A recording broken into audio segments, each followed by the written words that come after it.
acontece hoje. A gente te conecta com a notícia.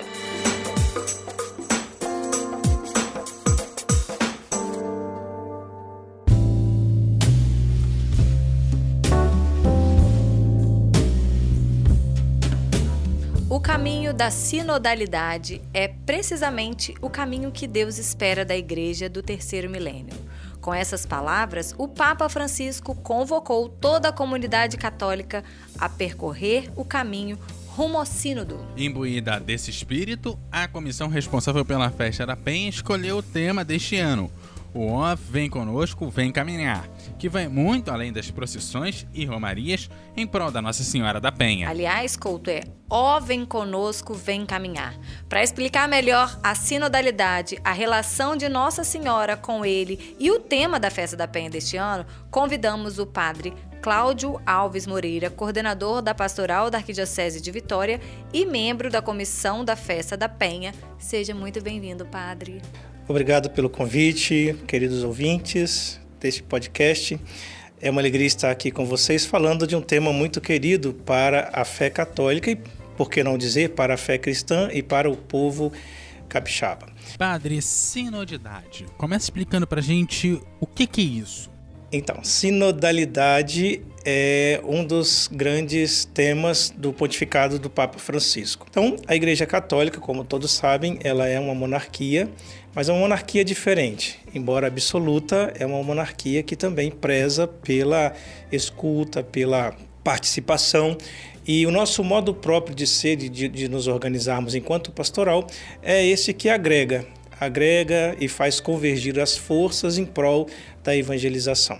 O Papa Francisco percebe que, ao longo do processo evangelizador, nos séculos, esta sinodalidade ela acontece, mas o foco e talvez a visibilidade fica mais entre os religiosos, os consagrados. Então ele propõe uma igreja em que não só os consagrados, mas também todo e qualquer batizado tenha voz e vez e participe das decisões importantes da igreja. Ele tomou decisões, inclusive na Cúria Romana, nessa direção. Para nós aqui em Vitória e sobretudo no Espírito Santo, esse Regional Leste 3 que nós chamamos, que é a província eclesiástica do Estado do Espírito Santo para a organização católica, a gente já vive isso. Então, para nós não é tanto uma novidade, mas para a igreja no mundo é uma novidade, né? Que não só os consagrados, não só os padres, bispos e os religiosos e religiosas digam e atuem, mas também todo e qualquer batizado se sinta corresponsável pela evangelização.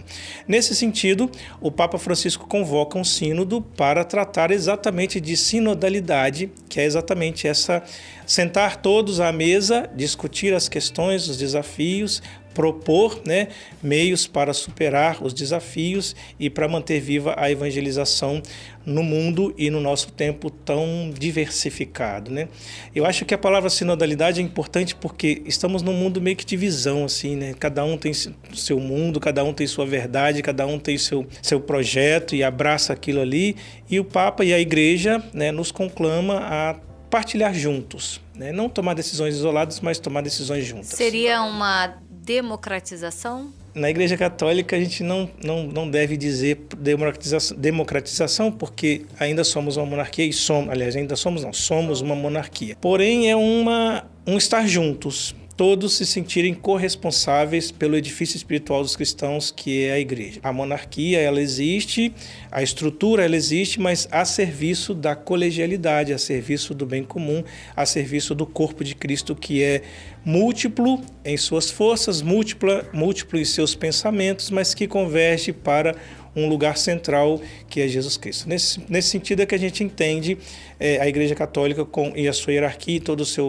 a sua organização como serviço. Serviço aos filhos de Deus, que Cristo conseguiu congregar, e ao mesmo tempo um serviço à própria estrutura que a gente chama de igreja, que é esse mistério de comunhão e que se revela nas nossas instituições e na nossa forma de organizar. Com uma hierarquia bem estabelecida, é verdade, mas um lugar onde todos têm voz e têm vez cada vez mais. Esse movimento, então, que o Papa traz, e aí, como por ser uma monarquia, ele também impõe, porque ele tem a ordem é de cima, mas, assim, seria também uma forma de resgatar os católicos que que foram se perdendo ao longo dos anos, né? Não só perdendo para outras religiões, porque é importante que as pessoas tenham religiões. É importante que as pessoas tenham fé em Cristo, que sejam cristãos de fato. Seria uma forma de resgatar aqueles que se dizem católicos, mas não praticam, aqueles que não se dizem mais pertencentes a nenhum tipo de religião ou de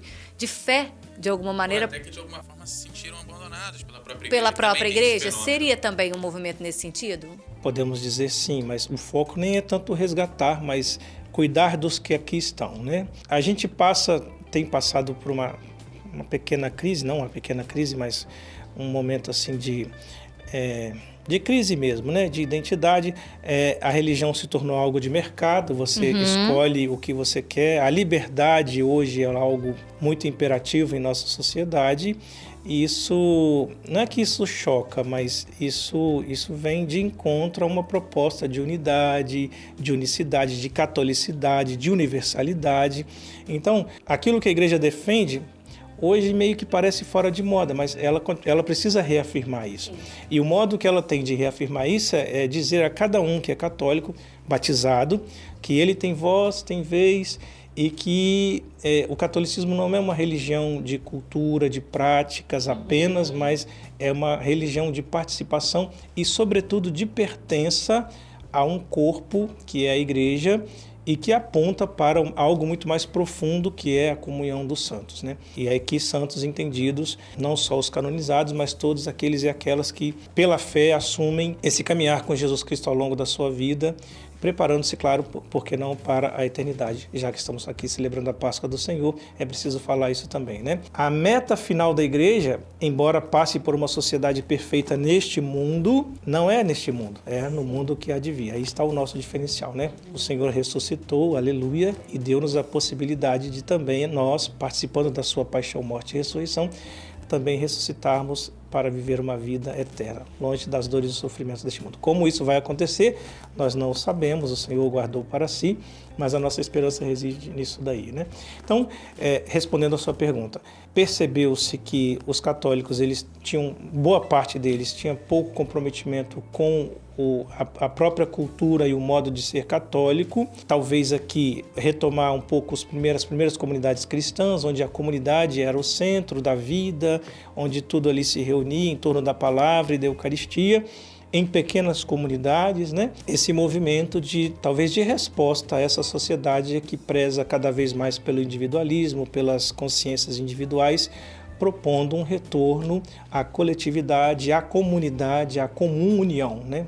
Aí, nesse sentido, caminhar juntos é muito mais importante. Atentar-se para o coletivo também se torna muito mais importante do que a minha própria opinião, né? E que pode ser abraçada e pode ser melhorada e pode ser, né? Neste encontro e nesta crise entre encontros de pensamentos, a gente vai construindo uma unidade. Lembrando que unidade aqui não é uniformidade, ok? A igreja nunca foi uniforme, né? Sempre tivemos aí lado A, lado B, lado C, D, E, F, G, H...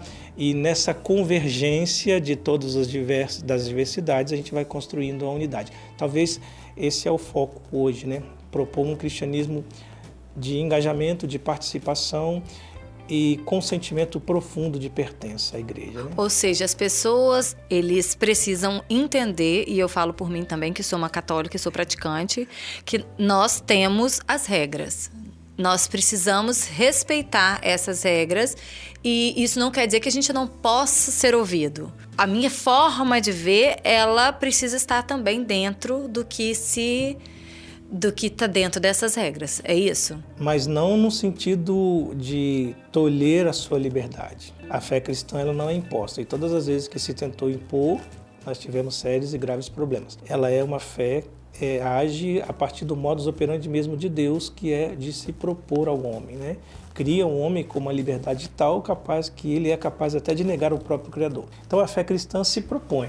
Nessa fé cristã tem a questão de que, apesar de falar, né, acho que em João 4,16, que aquele que nele crê tem o seu espaço no céu, a fé católica também tem alguns dogmas, que é a missa no domingo, rezar um Pai Nosso, uma Ave Maria, que de alguma forma precisam ser cumpridos, porque não é só acreditar nele, mas estar dentro de uma certa congregação, de um certo rito para chegar lá, né? Existe um modo para chegar lá. Mas não é dogma, isso. No caso que você falou não. de rezar, não é dogma, porque o dogma São as verdades fundamentais da fé. As verdades que não são comprovadas, digamos assim, é o que você acredita.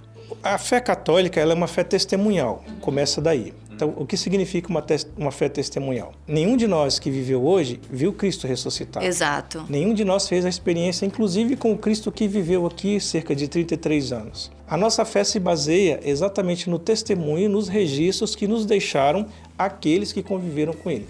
Nesse sentido, num primeiro momento, a fé católica ela é externa. Precisa ser encenada. Daí a questão da evangelização, o ide ao mundo e anunciar, né, que Jesus morreu por nós, que ressuscitou e tal, essas coisas todas.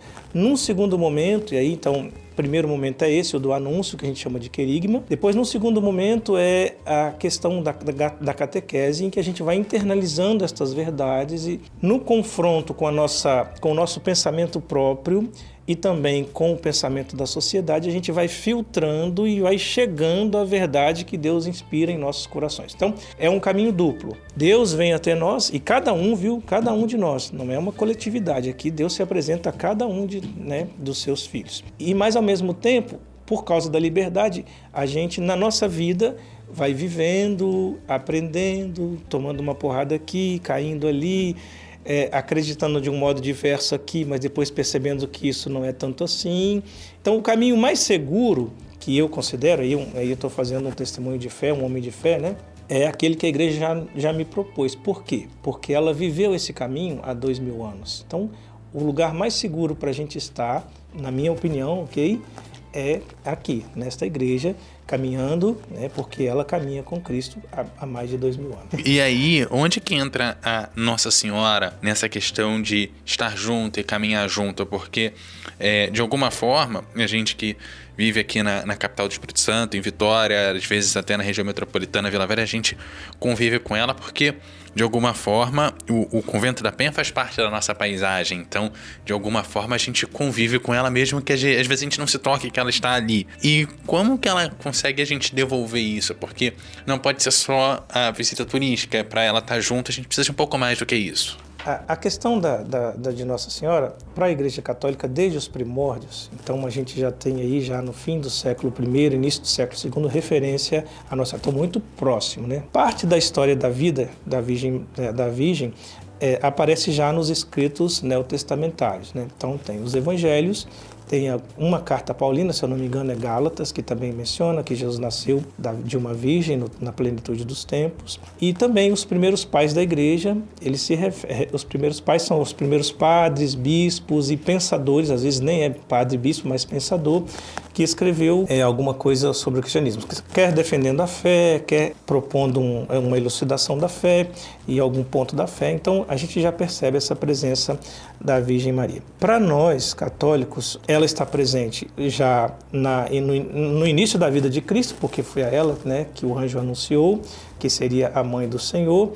Depois a igreja crê que o Senhor ficou sob os cuidados dela ao longo de 30 anos e ela, no Evangelho de João, é quem o apresenta para a vida pública nas bodas de Caná. E também é ela, no Evangelho de João, quem está aos pés da cruz de pé como vitoriosa, mesmo quando o seu filho está sendo crucificado e ali pronto para morrer. Então, no início da vida da encarnação, é o mistério do Natal, no início da vida pública e no fim da vida pública, que é o que acabamos de celebrar esta semana que passou, a paixão, morte e ressurreição do Senhor. Então, de algum modo, já no mundo bíblico, de uma forma muito discreta, a Virgem está presente. E o ponto alto dessa presença é o registro de João, quando na cruz ele entrega a sua mãe ao filho amado, ou seja, entrega a sua mãe, eis aí tua mãe, e mulher, eis aí o teu filho.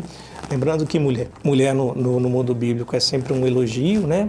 Não é só a mãe, mas a mulher perfeita, aquela que faz a vontade de Deus. Então, não é aqui nenhuma ofensa de Jesus a Maria chamá-la de mulher. Então, nesse momento, a gente A partir desse momento, a igreja está sob a tutela da Virgem, e isso a gente pode verificar nas diversas aparições, nas diversas orações, nesse modo próprio que os cristãos, sobretudo os cristãos católicos, eles têm na relação com a Virgem Maria. Então, ela foi colocada ao mesmo tempo como guardiã da igreja, ela continua seguindo os apóstolos, estará com eles lá em Pentecostes, e ao mesmo tempo a igreja não vela, mas tem um carinho profundo, um respeito profundo, uma veneração muito profunda por aquela que está mais perto de Cristo, né? Na Virgem Maria se realiza aquilo que vai se realizar na igreja um dia. Então ela foi perfeita cristã, em tudo fez a vontade de Deus, realizou tudo aquilo que foi pedido a ela, mesmo com uma dor profunda, e na sua morte, crê a fé da igreja, foi assunto ao céu em corpo e alma, e portanto um dia todos nós que morremos vamos estar nesse estado, mas ela já está lá. Então nela se completa antecipadamente tudo aquilo que um dia vai acontecer com todos os irmãos de Jesus e filhos da igreja. Ela é alguém que está próxima e que nos aponta Jesus Cristo. Poderíamos ir direto a Jesus? Claro, e muitos de nós o vamos, mas eu me sinto mais confortável. É mais gostoso ir a mãe. O rosto materno, né? A questão da mãe mesmo, e fala mais alto, né? E não rouba o lugar de Cristo. Nossa Senhora não rouba o lugar de Cristo, não. Aponta para, né? E onde está a mãe? Onde está o coração da mãe, certamente estará o filho inteiro, né? E a gente então segue isso. Então, essa veneração dos cristãos católicos pela Mãe de Deus chega ao nosso estado, e então ela recebe aqui neste estado o título de Senhora da Penha, porque está no alto de uma penha, um penhasco, pedra, mas antes era Nossa Senhora das Alegrias, ligada às alegrias pascais. Não contrapondo, mas é uma visão diferente da Senhora das Dores na Semana Santa, né? A gente caminha com a Senhora das Dores, a mãe lacrimosa, chorosa e tal, que foi traspassada, mas que estava de pé junto a seu filho crucificado e que já antecipava para nós a vitória, a notícia da vitória, e continua acompanhando os cristãos e acompanha a igreja até hoje. E no nosso estado ela recebe o título querido de Senhora da... Então, essa é a história da igreja com a Virgem e por que a Virgem é tão importante para o nosso estado. E como Jesus nasce de uma família, e de uma família aprende a tomar decisões, teve que ser, mesmo sendo Deus, teve que ser obediente a seus pais aqui, né, enquanto ele estava na sua condição humana. Então tem tudo a ver com partilha, com corresponsabilidade, né? Aquele que é o autor da vida aceitou ser cuidado por uma família humana, né? Aquele que é autor da vida aceitou ter por mãe uma mulher. Toda especial, é verdade, mas uma mulher, né? Um ser humano como nós aqui, né? Por isso a gente fez esse link com a Mãe de Deus e a proposta do Papa Francisco ao falarmos de sinodalidade, né? Ou seja, caminhar juntos. E aí nada melhor do que esta música, né? É um hino tão popular entre nós, Ó vem conosco, vem caminhar. Né? Vamos falar dele então. Esse é o tema da Festa da Penha desse ano, de 2024, inspirado na canção Pelas Estradas da Vida, que o refrão é esse: ó vem conosco, vem caminhar, Santa Maria vem. Onde se clama que Maria venha caminhar junto com o povo de Deus. Isso também reflete a questão das romarias. Quanto que a Virgem da Penha sai, assim, qual é a possibilidade de a Virgem da Penha deixar o santuário, né, o convento? São só nessas romarias, são nesses gestos? Ao longo do ano, quando tem algum evento importante, a imagem ela peregrina, né? Então, mas quando tem mais destaque é agora na Festa da Penha, né? Ela desce, fica ali na prainha. Ela costuma visitar as áreas pastorais, que é como se fossem setores, né, regionais em que se organiza a Arquidiocese de Vitória. Para a imagem peregrinar, tem que ter um motivo e, de alguma maneira, também alguma relevância, talvez não estadual, mas uma relevância dentro do território da Arquidiocese de Vitória. Até para proteção da própria imagem, né? Lembrando que a imagem verdadeira, a imagem original, ela dificilmente desce. Eu acho que ela saiu algumas vezes só. Então são réplicas, né? Muito bem feitas, por sinal, né? Mas nem na Romaria dos Homens, que é a maior, não é a original, é a réplica. Nossa, muito bem feita. E aí, para proteger, porque mesmo. Lembrando, a gente está tratando aqui de uma obra de arte que tem aí vários e vários anos, alguns séculos já, então precisa dessa proteção, igual um quadro muitas vezes não sai do museu, vem a réplica, na imagem também. Para contemplar a imagem original, você tem que subir a capelinha e tal, né? E, enfim, é aquela lá. Mas isso não desmerece em nada as romarias e tudo mais, né? E nós temos na Festa da Penha Nossa Senhora das Alegrias. E é isso que justifica ser 8 dias após a Páscoa? Nossa Senhora das Alegrias está ligada à festa da Páscoa. E a festa da Páscoa, como a festa do Natal, ela se estende ao longo de 8 dias. Então nós temos a oitava de Natal e temos a oitava de Páscoa.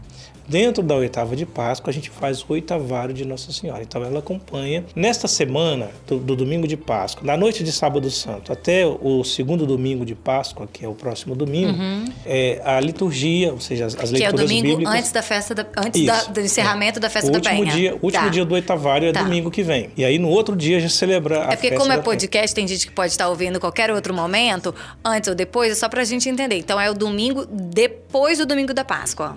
A Páscoa se estende por 8 dias. É uma festa tão importante que ela se estende durante 8 dias. Quem segue a liturgia diária, que são as leituras propostas pela igreja para cada dia, vai perceber que nesses 8 dias, Cristo está se mostrando vivo. Então, aparece a Maria Madalena, aos discípulos, a Tomé, aos discípulos de Emaús. Então, são aqueles textos que vão reforçando a dificuldade inicial dos cristãos, porque era uma novidade, em compreender o novo modo de lidar com o Senhor, agora ressuscitado, glorificado, e não mais no corpo físico, embora também com o corpo físico, mas numa outra perspectiva. Então, nesses 8 dias, a gente celebra a Páscoa do Senhor. E os textos vão nos apresentando isso. E é importante que Nossa Senhora das Alegrias está ligada exatamente a esses 8 dias, que são os dias das alegrias pascais, né? Nossa Senhora das Alegrias Pascais. Por causa da imagem que aparecia sempre na pedra, no alto da pedra do penhasco, comumente foi chamada de Senhora da Penha. Nossa Senhora que apareceu no alto da pedra. Tem a ver com a oitava de Páscoa, e tem a ver com o título mesmo original, que é Nossa Senhora das Alegrias Pascais, né? São as alegrias da Páscoa. Não é um contraponto, viu? Porque para a fé cristã a vida toda é um percurso. Então você está com Jesus nas suas dores, mas também está com Jesus nas suas alegrias e nas suas esperanças. Então o Espírito Santo, uma das pessoas da Trindade, né? O título de uma das pessoas da Trindade conta com essa alegria, né? A alegria da Páscoa, celebrar a sua padroeira nas alegrias pascais.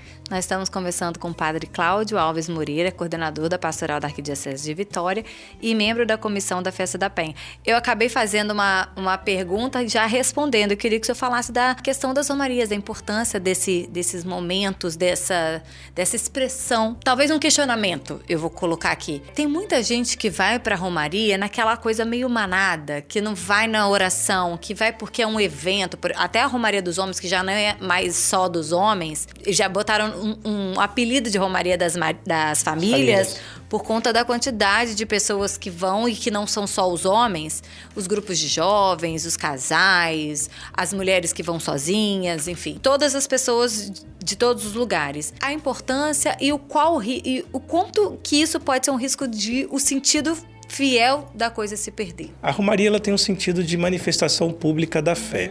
Okay?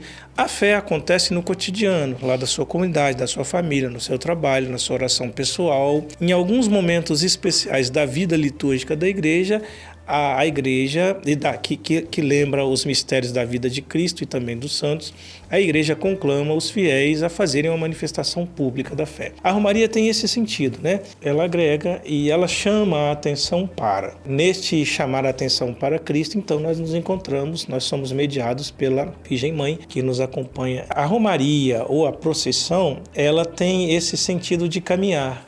A igreja que caminha ao longo dos séculos, nós que caminhamos ao longo da nossa vida, com todas as nossas dificuldades, mas também alegrias e esperanças, e aproveita esse momento para reunir e nos sentirmos e sentir a nossa força, porque ali a gente sente isso maximamente, né? Pensar, olha, não estou só. Quando a gente pega uma multidão de 800 mil e quase 1 milhão de pessoas ali, né? Boa parte delas de fiéis devotos, né? Boa parte não, a maioria de fiéis devotos, algum outro ali com alguma outra intenção que não seja puramente religiosa, a gente sente um pouco o peso disso, né? E a gente consegue compreender, por exemplo, o alcance de sermos uma igreja com cerca de 1 bilhão, quase 1 bilhão e 200 mil no mundo inteiro. Isso não é pouca coisa, né?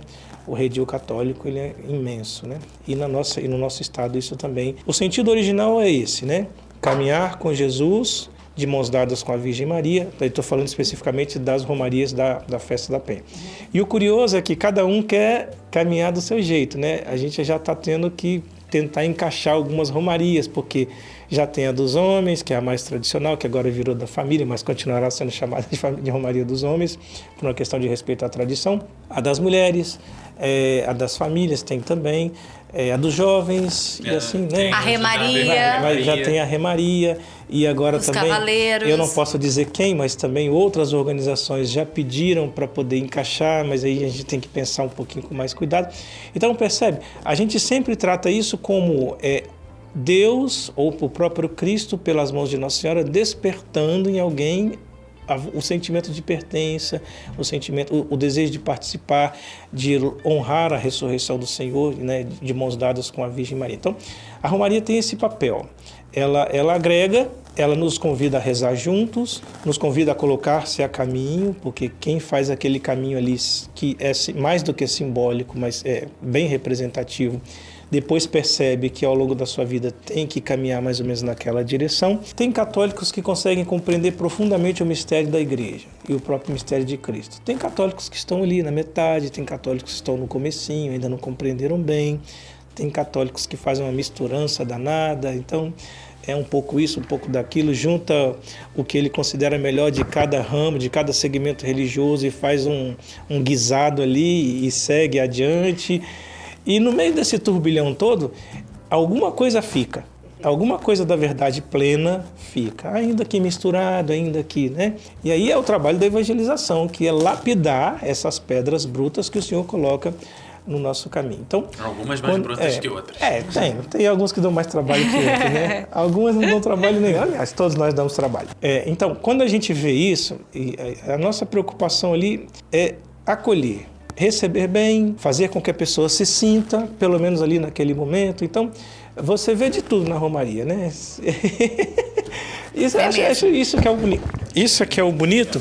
E, de alguma maneira, ali pode ser ponto de partida para o encontro com a verdade, né? Com a verdade que nos é proposta no Evangelho. E, nesse sentido, então, a gente não se preocupa em deixar muito claro, deixar claro, suficientemente claro, qual o propósito. É um evento religioso, não é um evento esportista, não é um evento comercial, é um evento religioso, embora passe por expressões culturais, isso é muito importante. O cristianismo sempre se faz no encontro com as culturas e não tem como encontrar as culturas se não for ali se misturando, estando lado a lado, propondo o diálogo, a abertura, o caminhar juntos e nesse caminhar juntos ir descobrindo a verdade.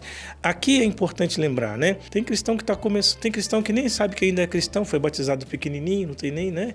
Tem cristão que já está mais ou menos, tem cristão que está ali, né, meio solto, que não compreendeu ainda, mas vai compreender um dia. Então a gente vai entendendo com Jesus e respeitando o espaço de cada um. Todos são bem-vindos, né? Desde que seja, claro, tem que entender que é um lugar com decoro, respeito, né? Não é de qualquer modo, de qualquer forma, mas todos são bem-vindos. É o cristão que foi batizado, às vezes não fez primeira comunhão, passou direto para crisma, Não pode crismar sem fazer primeira comunhão, menino. Não, mas você entra e faz a primeira comunhão junto. Ah, né? tá. Aí faz o catecumenato. Depois faz um concentrado ali chamado catecumenato, né? Aliás, acabamos de celebrar o catecumenato, né? Celebrado na noite da Vigília Santa, no Sábado Santo. E aí a Festa da Penha, para fortalecer esse espírito de caminhar junto, né? Seguindo o que o Papa Francisco tem trazendo. E o sínodo só ter finalizado, só vai findar em outubro. Quais são os passos que a gente precisa percorrer, nós, né, católicos, precisamos percorrer nessa missão até lá outubro? O primeiro grande passo é o passo dado na fé. É você se colocar sob os cuidados de Deus, aí estou falando como homem de fé, né? Se colocar sob os cuidados de Deus, e esse cuidado, de alguma maneira, é tutelado pela Igreja, que é um mistério de comunhão. Então, primeiro isso, é compreender e dar esse salto na fé, aceitar participar. Eu costumo dizer assim, a fé é uma aposta. É ruim essa comparação, mas é algo assim, né? Você confia, se lança e na liberdade assume aquilo que te é proposto como mistério. Então, nesse sentido, não é que você perde a sua liberdade ao assumir os dogmas, como você falava, mas você encontra a liberdade exatamente nessa proposta de aceitar, né? E nesse aceitar, não perde a nossa individualidade, a nossa forma de pensar. A gente vai lapidando, né? Vai lapidando até que a gente consiga chegar à verdade. Então, o primeiro passo é dar este salto na fé, que é importante para nós hoje, né? Não é nem deixar de confiar, né, na gente mesmo, mas é saber que na nossa condição humana a gente tem limites. Acho que a gente está numa sociedade que quer mostrar para o mundo que o humano não tem limite, mas tem, viu? Toda liberdade também tem limite, né? E a vida humana tem limite. Nós não somos eternos, ou não por nós mesmos, não. Somos eternos na nossa adesão a Cristo e na nossa fé a Cristo. Esse é o grande... É o núcleo da fé cristã, né? O salto do tempo e do espaço para a eternidade passa necessariamente por essa nossa entrega a Cristo e a sua proposta, que foi tão radical que morreu por nós na cruz. Então, compreender bem esse salto na fé, depois aderir à comunidade dos fiéis, aí já volto a dizer, né? Aí onde em assunto de fé não tem erro, e é o caminho seguro pelo qual a gente vai seguir. Depois, se deixar educar e formar por essa fé, que passa por culturas, modos diversos de ser e de se expressar, e que nesse turbilhão de expressividades culturais vai chegando e lapidando para que nos apresente a própria verdade. E, por fim, sentir necessidade e desejo de participar. Eu acho que a grande questão do sínodo é esse, né? É que a gente tenha sentimento de pertença. Eu sou membro do corpo de Cristo. E aquilo que acontece com o corpo de Cristo, para o bem ou para o mal, diz respeito diretamente a mim como indivíduo. Eu vivo numa coletividade, mas aquilo que acontece com a coletividade atinge em cheio ao indivíduo. Inclusive na perspectiva da vida eterna. Ó, a gente vai caminhando para o final do nosso episódio, mas eu Já? queria... viu? Foi rápido. Parece que foi rápido, mas a gente já está aqui um tempão. E eu falo muito. Nada. Padre, muito obrigado por o senhor estar aqui. Antes da gente terminar, eu só queria esclarecer, né? Que esse nosso episódio, a gente está toda segunda-feira no site eshoje.com.br e também nas principais plataformas, a gente tem um episódio novo. E esse episódio cai exatamente no dia 8 de abril, dia em que o povo do Espírito Santo celebra a padroeira Nossa Senhora da Penha. Mas a gente buscou nesse episódio falar de uma maneira geral da importância desse evento, da importância da fé católica, da importância do movimento que hoje a Igreja Católica, de forma universal, a partir do Papa Francisco, que é a principal autoridade da Igreja Católica no mundo, está trabalhando. Então, a gente não aprofundou a Festa da Penha em 2024, não aprofundamos o evento desse ano, porque, primeiramente, enquanto a gente está gravando, ele está acontecendo, e porque podcast é uma coisa temporal, né? Então, a gente pode ouvir em qualquer momento, a gente vai entender o que está vivendo a Igreja Católica neste momento, em todo o mundo. Padre, a gente vai caminhando para o final, né? Como eu falei. E, gente, só lembrando, a terceira festa mariana mais importante do país. E para além de ser a festa mariana, a gente precisa lembrar que ela é bem deslocada das outras duas que vão acontecer em outubro. Então, assim, a gente também passa por uma outra liturgia, e isso também é importante que a gente possa vir para cá e depois possa ir às outras, né, no momento em que elas acontecerem também. Essa festa já acontece há 454 anos, né? Mas, assim, é importante lembrar que os eventos acontecem, os eventos culturais também com cunho religioso, eles acontecem. Então, tem uma dinâmica própria, né? Sempre ali na parte da tarde. Então, a gente tem o programa Salve Mãe das Alegrias, com um tema relevante, depois o momento mariano, depois a missa propriamente, né? Do oitavário, embora tenha outras missas com menor afluxo de fiéis. E sempre à noite, alguma atração cultural, mas sempre com cunho religioso. Nesse tempo, nessa oitava de Páscoa, o Espírito Santo ele respira religiosidade, e uma religiosidade que passa pela mão de Nossa Senhora, que aqui carinhosamente recebe o título de Nossa Senhora da Penha. Então, convido a vocês hoje, às 16h45, cheguem um pouquinho antes, porque é difícil, né? A se concentrarem lá no Parque da Prainha para a grande missa de encerramento da Festa da Penha. Espero que nesses dias a gente possa, de fato, certificar com a fé da igreja que Jesus verdadeiramente ressuscitou e que não estamos sozinhos nessa caminhada. A Mãe de Deus nos acompanha e, como irmãos reunidos em torno desta fé, cada um acompanha o outro, cuidando uns dos outros e fazendo acontecer a tão sonhada sinodalidade, esse sentimento de pertença e, claro, aumentando ainda mais o nosso amor a Jesus Cristo, a comunhão dos santos e a igreja que nos reúne, que nos acolhe todos, nos educando sempre. A importância da festa é tão grande que esse ano a Rede Canção Nova também estará transmitindo ao vivo, né? Tem também as redes sociais do próprio convento, canal do YouTube do próprio convento, mas agora em rede nacional, TV Canção Nova, para acompanhar, que chegou para acompanhar tudo aqui no estado do Espírito Santo. Padre Cláudio, muito obrigada. Eu que agradeço a oportunidade e espero que a gente tenha outros momentos para poder dialogar acerca da fé. É um tema bastante gostoso da gente lidar com isso. O padre chegou aqui todo preocupado, falando, ai meu Deus, ainda bem que não tem câmera, agora ele já está querendo no próximo. É isso aí, vamos sim. Fé, a gente é sempre bom falar. Tá certo. Lembrando sempre que a gente tem que ser grato àquelas pessoas que se doam para a organização dessa festa. Não é algo fácil, viu? É algo que começa a ser pensado em setembro, final de agosto, início de setembro, para dar tempo, né? E aí envolve setores da sociedade, poder público, civil, autarquias, a própria igreja, uma colaboração mútua entre a Arquidiocese de Vitória, a Província Eclesiástica dos Franciscanos e a Associação dos Amigos do Convento da Penha, né? Então são essas três instâncias que estão aqui representadas numa comissão que organiza toda essa festa. E aí, padre, quem não conseguiu vir esse ano da Festa da Penha, como que consegue seguir o convento, a Festa da Penha, para poder se programar para o próximo ano? Facebook, Instagram e o site oficial da Festa da Penha. penhaoficial.com.br ou conventodapenha.org.br e no Instagram Festa da Penha Oficial. É isso, e gente, semana que vem a gente está de volta. Lembrando que quem sempre te convida a debater, refletir, sobretudo a se informar. O ES Ouve tem a edição de Eduardo Couto, o texto e a produção da Carol Boeri e também a apresentação e direção de jornalismo da Daniele Coutinho. Gente, aquele abraço e até a próxima. Até a próxima, pessoal. Obrigada.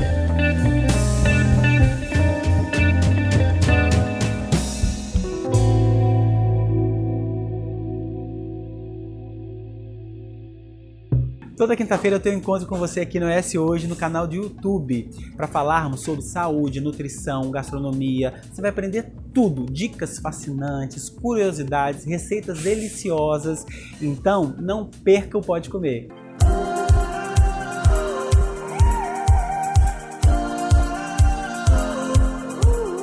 Deixe seus comentários em eshoje.com.br. É lá que você se mantém informado todos os dias.